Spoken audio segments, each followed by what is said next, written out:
Yeah, yeah. So tell me if you see a notification. Okay.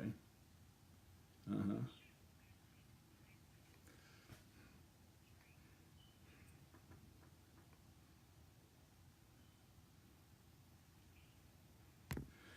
Hello. Today is December 1st, 2018, and this is a Sister Be Going Places podcast, the first of many.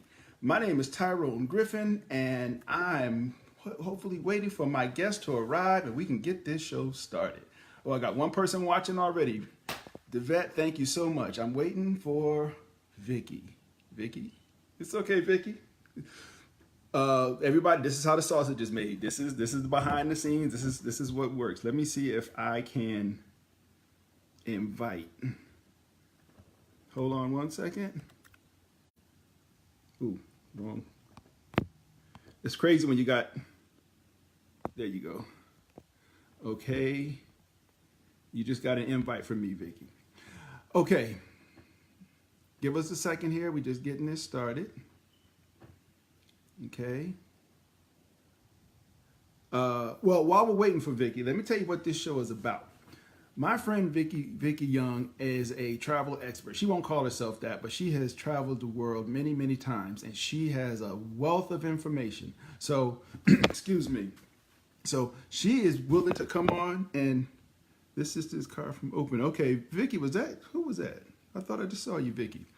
Um, but she has a wealth of information on travel, and she's going to share it with you.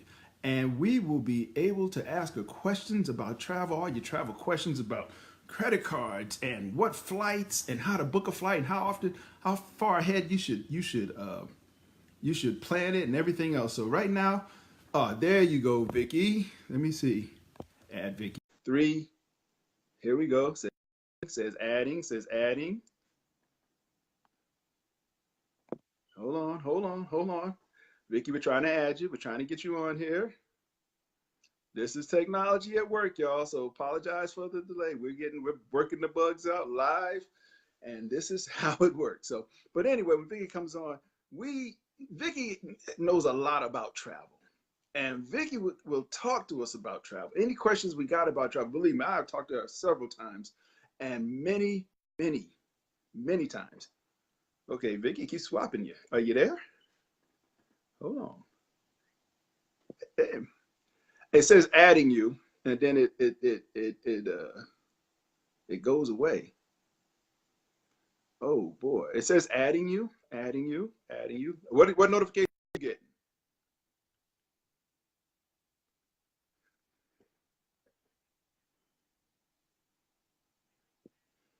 Okay, no, are you on Facebook, right? And you're not getting an invite from Facebook? Okay, it says it. Hit a refresh because you see did you see me wave at you? I see you watching, by the way. I see you watching, Vicky. I see you watching. Who else is this on here? I see you watching the show. I got somebody else just tuned in too. Oh, okay. Hey, Shaniqua, give us a moment. We are working on some bugs here to get this right. You see me? I see you watching, Vicky. But okay, I'm hitting add. I'm inviting. I'm hitting add again to see if it'll invite you. So it should be an adding you now. Hit public. Does it give you? Wow, it says bring on camera, and I'm hitting. Okay, adding. It's trying to add you. Everybody, I apologize. We working the bugs out on this one. Facebook is not cooperating this morning, so I keep trying to add Vicky to the. Okay, but they can't hear you on Facebook. That's the problem. I got a couple of people on Facebook tuned in, and they can't hear you. I can do this. Hey, Vicky. Hey, Vicky, you there? Okay. Well, I'll tell you what. Everybody on Facebook Live, you can probably hear through the microphone. I keep trying to add it, but Vicky, I got you on the speakerphone right now. So everybody won't be able to see your pretty face, but for right now, they can hear your words. So This is Vicky Young. This is our travel expert, and this is the Sister Be Going Places podcast. Believe it or not, this is going to be on iTunes too, in all its glory.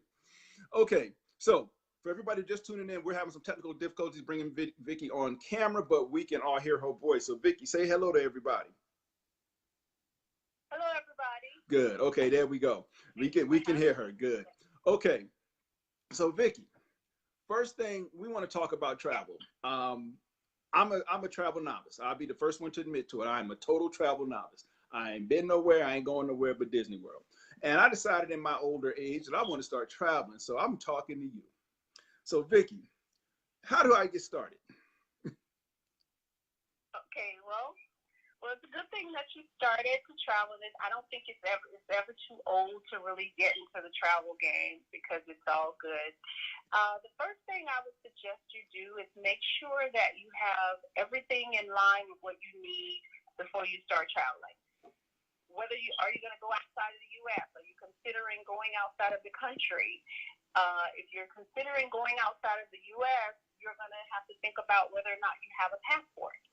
Okay. And if you don't have a passport, then you need to apply for a passport. Normally, it takes about, if you just do it normally, you can get it back in a couple of weeks. This time of year, it normally takes a little longer because things slow down for them at the processing center. So you may get it up to 3 weeks if you apply for it this time of year. But you have those people that have passports but haven't used them in a while. I would suggest taking a look at your passport to make sure it's not expiring anytime soon, or that it's not going to expire within the next 6 months or so, because a lot of countries that you go to outside of the U.S. require that your passport not expire within 6 months of the time that you're going to travel. Okay. Now I've heard some stories of people that get a passport in one day. Is that possible?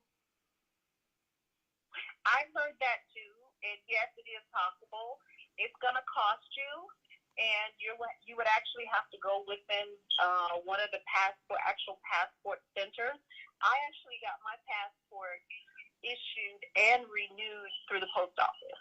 Mm-hmm. It was very easy and quick for me, and it was convenient because it was near my home.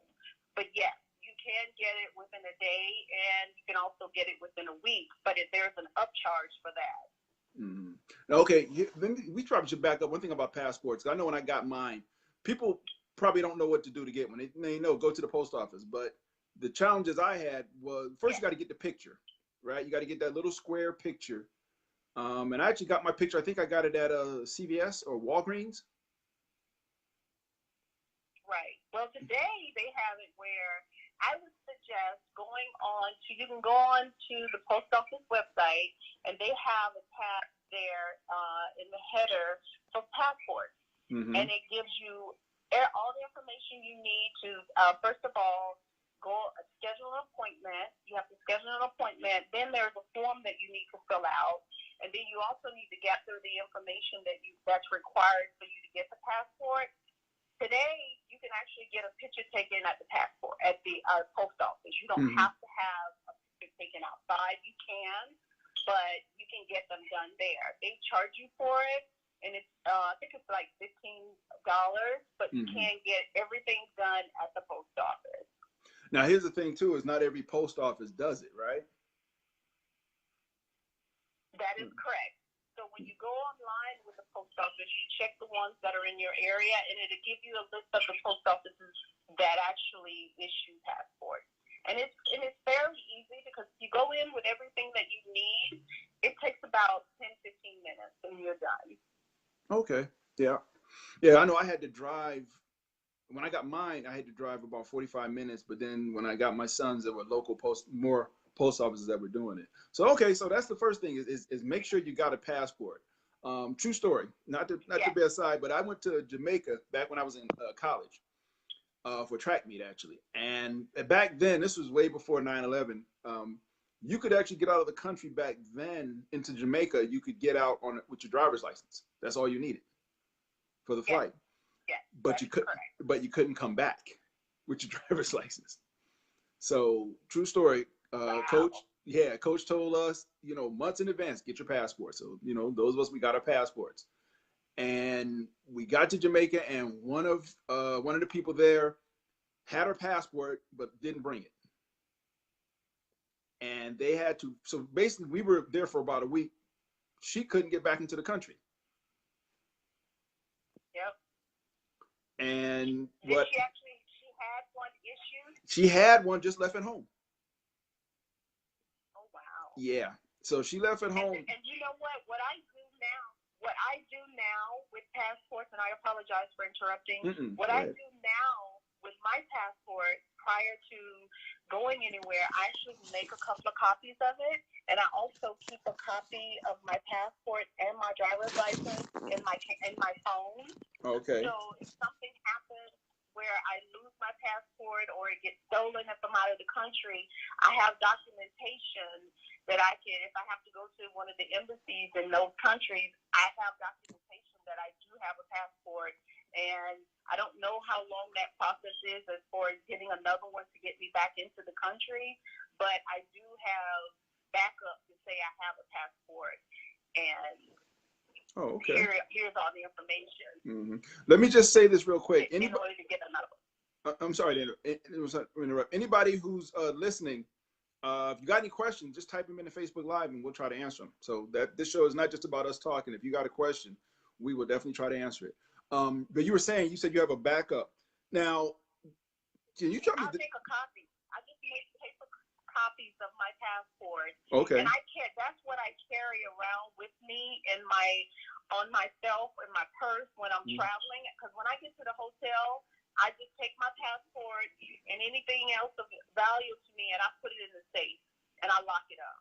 Okay. And so I carry the paper copy with me because a lot of the countries, there's a lot of petty theft there where, there's pickpocketing and, a lot of that stuff going on. And you definitely don't want your passport taken because you're just carrying it around in your purse or your backpack or your pocket. Mm-hmm. Okay. Now, what's the difference between a passport and a visa? There's a big difference between the two. A lot of the countries I've traveled don't require that you have a visa, and I've been very fortunate. But then there are other countries that require that you have both. You have to have the passport and a visa. And what you do, you find out on the website. On the website, you can go to that country or go to the post office or go to the government site, and it will tell you which countries require visas. It would also tell you how to obtain those visas. Some visas you can get online within the day that you travel. Some you actually have to apply for them. I've never had to go that route, so I don't really know the cost and the extent of what you need to go through in order to get one because I haven't had to have one. But there's definitely a difference between the two. In those countries where you need them both. Oh, okay. Okay, so we got that settled. We like you said, look for your passport or get your passport, check it 2, 3, 4 months in advance. And yes, make sure that everyone in your household, because people are traveling with their families now, make sure that Hello?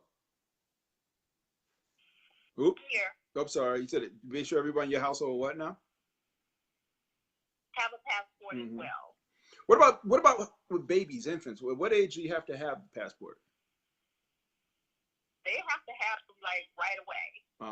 There's no age limit to a baby. A baby has to have a passport just like you do. Okay. All right. Okay. Yeah. Cool. So now let's talk about a trip. In your experience, how far in advance do you start planning a trip? Me personally, I start planning because normally when I'm on I try to go someplace really cool every year, and that's been my goal for myself to try to go someplace different every year. So what I do is I usually start within, I would say, 6 to 8 months prior to me even going on the trip. So I pretty much start my planning early because I do it all myself. I don't use a travel agency or travel service. I try to do everything myself, and I take that route because it allows me to do research, and in my researching, I find that I become knowledgeable about where I want to go. I find out all the information about the culture, the country, in my research and in my planning process. So I usually start way ahead of time because I like to get my flights early, and I find that when I schedule my flights early, I get better cost on the flight. Like right now is a good time to start planning, especially if you're going somewhere late spring or summer next year. They have a lot of airfare specials that are going on right now. It would be a good time to start planning. So I usually start way ahead of time so I can just take my time and do my research. Mm-hmm. So 6 to 8 months ahead of time. Oh, okay. Sometimes longer. Okay. Yeah, I gotta tell you, I don't know anything about traveling. I'm one of the people. Okay, I'm going somewhere next month. Let me start looking. And you know what? A lot of people feel that way because I get a lot of questions when I share my vacation stories.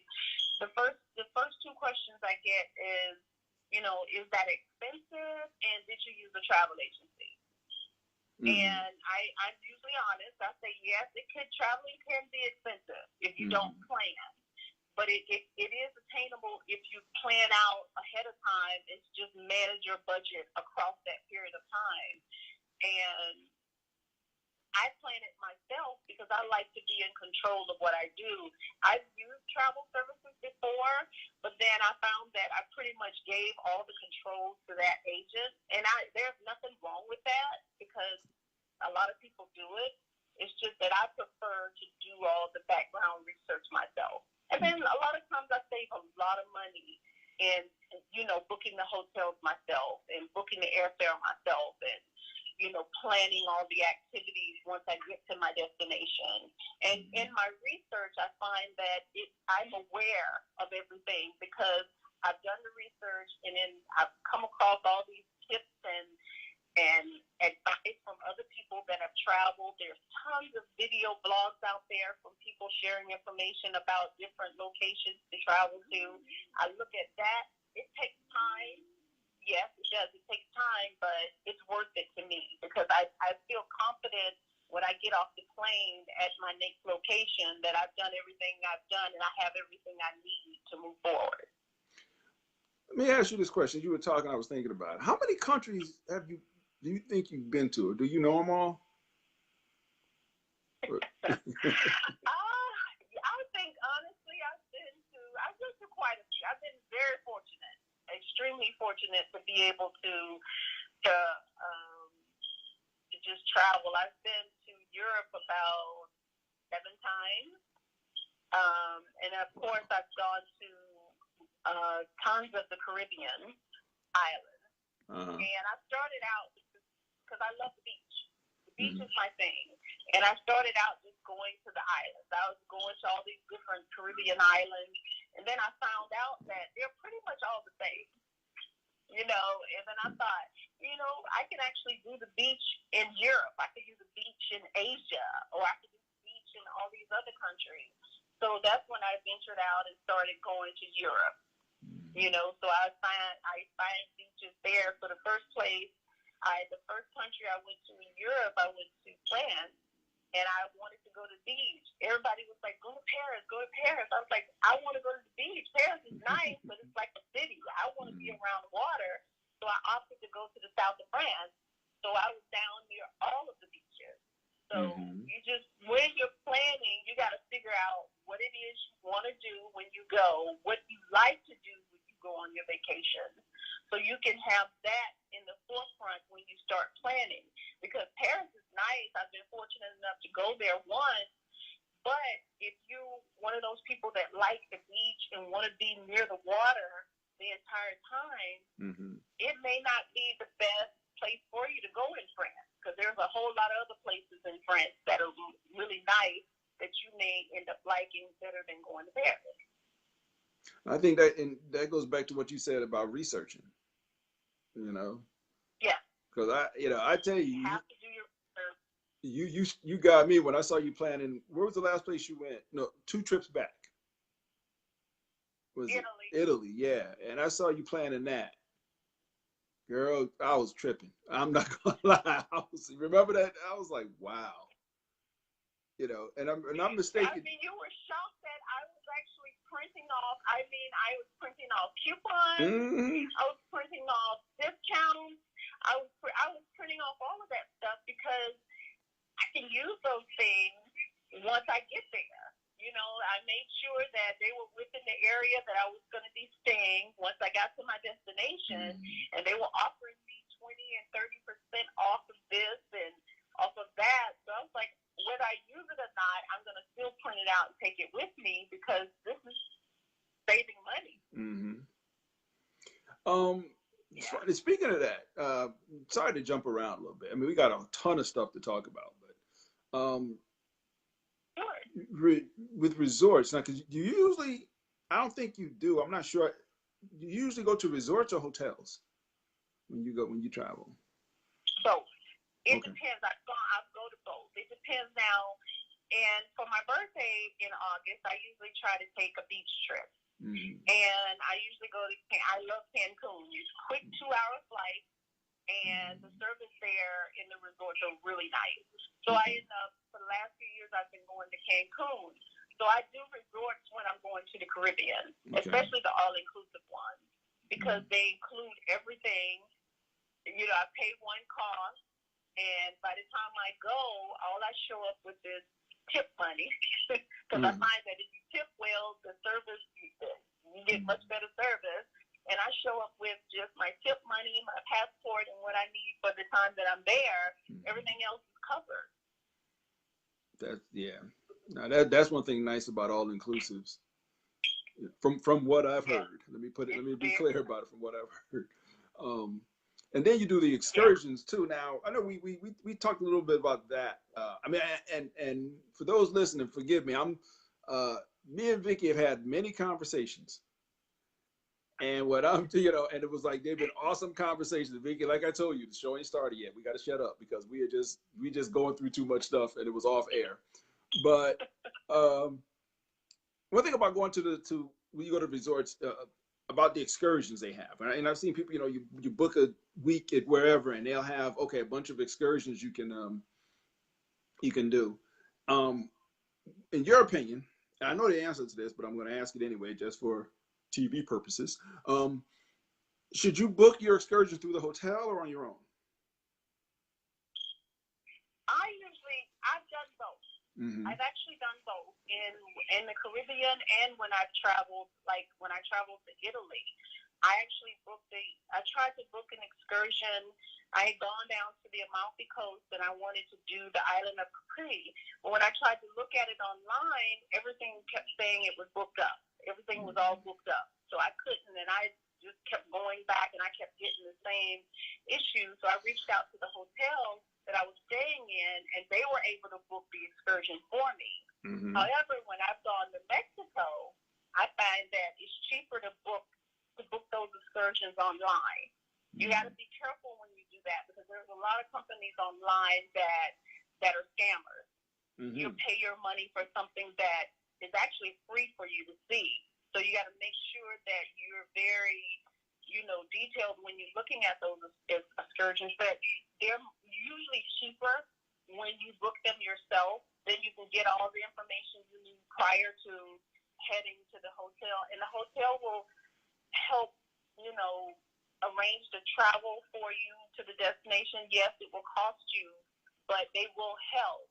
But if you think it's easier for you to book it through the hotel, you do it that way. It may be a little bit more expensive, but you can do it that way. Mm-hmm. I just prefer to do it all myself if I can. But then there are times when I can't, then I use the hotel.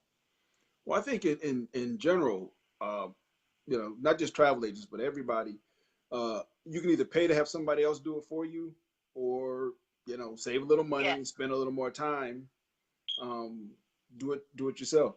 We got about 5.5 minutes, but I want to ask you. Here's a left field question. What's the worst mistake you think you ever made traveling? in planning it yourself and say, okay, I know now not to do it like that again? I would say oh my God, I would say the worst mistake that I've made in traveling.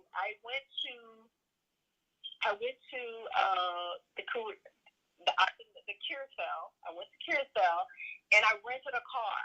Uh-huh. And when I went online, I rented the car, and when I got to the rental car station at the airport, I get to the counter, and because I didn't read the fine print, I blame this on myself. I didn't read the fine print. When I got to the counter, I pulled out I have a card that I only use for travel. It has a certain limit on it, so if it gets stolen, I keep that card for just travel. Mm-hmm. So I'm at the counter paying for my rental car, and my card kept saying decline, decline, decline. And I'm like, I know I got money on this card. Why is it declining? And my friend that was with me, she was like, I'll use my card. Hers declined. Ooh. And so she said, let me check. Something is wrong. Let me check my husband. So she used her husband's card, and it went through. What we did not know was that when you go out of the country, in a lot of those places, they will put a $2,500 hold on your card for a rental card. Wow. And the card that I had didn't have a $2,500 balance on it because it was a small balance because I used it for traveling. So that's why my card was declining. It didn't have enough money on it. Wow. And so that taught me you need to be better. You need to read the fine print and not assume that everything is like it is back at home. You said $2,500. Yes, they put a $2,500 hold on the card. Wow. And it stayed on her husband's card. It stayed on his card until we turned the car back in. I mean, he was upset. Oh yeah, that's opposed to $350 usually they put on in the States, right? Yes. Wow. And I think I have and I didn't read it. I just booked the rental car and assumed that it was the same way as it is here. And I got there, and I was in for a rude awakening. Whew. Okay. That's why I say you have to. But then that could have happened with a travel service too. If you don't read the documentation that they give you, that they provide to you, and the details, anybody could have missed that because you're assuming something versus actually knowing. So yeah, I guess Uber's big over them places. Well, it depends on the location and how rural the locations are. Mm-hmm. Oh, Uber has made it to a lot of now over in Europe and all those places is big because I've used them quite a bit over there. But in some of the islands, they haven't made it there quite yet. Okay. All right. Well, we got about 2 minutes left. First of all, thank you for being on here. Thank you for your time. Thank you for your knowledge. This is point blank. In future episodes. Thank you. Oh no, this is. We're going to work out these bugs, and I think I know what the problem is, but we'll work it out between now and the next show. It's not a big deal. I think it's. We'll talk about it. I think I know what it is. But anyway, coming up in future shows, I mean, there were a lot of topics we didn't talk about on the show that you and I have talked about, from the Sky Mouse clubs. From 90 seconds. Yeah, the Sky Mouse clubs. Oh gosh. Traveling with friends. Remember that conversation? Yeah. Yeah. What you did for a friend of mine recently, we dropped her ticket $300. It took you what, 20 minutes to find a better deal than the travel agent was giving her? Nothing against travel agents. I'm not dogging travel agents at all, because I know they got to get paid. So I'm they provide a service. 60 seconds. This lady's about 60 seconds. But no, we got a lot of things to talk about, because I mean, we just scratched the surface. This first episode, we're working the kinks out. We're working the kinks out. We figure out what we're gonna do the next one. We figure out, but this one will be posted. It'll be on Facebook. It'll be on iTunes. It'll be on. I guess I'll put it on YouTube. Just be my face, unless you want to send me a picture. Yeah, that's kind of, but this is why you remember I had you do. I said call in, and this is one of the reasons I had you calling into that number, just in case. You know, my plan B Yeah. was basically I just got this running off the speaker on my phone, and the people on Facebook said they could hear it, so we good. But yeah, we're gonna do this again, and for anybody, listen, no, she's not gonna cut us off. Anybody who's still who's listening later on, this is a Q&A show as well. So feel free to, if you're listening, if you got a question you want to ask, feel free to type it in Facebook Live, and we will try to answer on air. So with that, Vicky, thank you, thank you. Thank you. You're We welcome. we will do this again. I think we probably do twice a month because I don't want to burn you out. But I'll make sure when we decide on the next one that we go ahead and I'll promote it. And a lot of people check through, so gonna have several people gonna be watching this later. So Awesome. I'm gonna hang up, but I'm gonna give you a call back in a few minutes. All right? Okay. Okay, everybody. This is A Sister Be Going Places, episode 1, and I will talk to you soon. Take care, everybody. Bye bye, Vicky. I'll talk to you in a minute. Bye.